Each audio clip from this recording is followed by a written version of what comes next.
കന്യാകുമാരിയിലെ ത്രിവേണി സംഗമത്തിൽ തീരത്തു നിന്നും ഏകദേശം 500 മീറ്ററോളം അകലെ കടലിലായി 2 പാറകൾ കാണാം. അതിലൊന്നാണ് വിവേകാനന്ദ പാറ.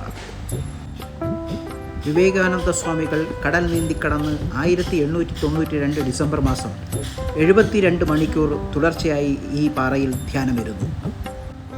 ഈ ധ്യാനത്തിന് ശേഷമാണ് സ്വാമികൾ തൻ്റെ ജീവിതം പൂർണ്ണമായി സാമൂഹ്യ സേവനത്തിന് സമർപ്പിച്ചത്.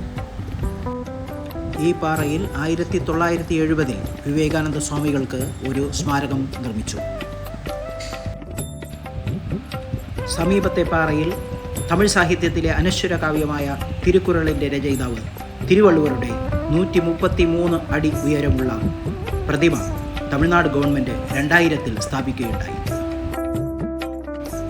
ഇപ്പോൾ തമിഴ്നാട് ടൂറിസം ഡിപ്പാർട്ട്മെൻറ്റ് ഈ 2 സ്മാരകങ്ങളെയും ബന്ധിപ്പിച്ച് കടലിന് മുകളിലായി മനോഹരമായ ഒരു കണ്ണാടിപ്പാലം നിർമ്മിച്ചിരിക്കുന്നു.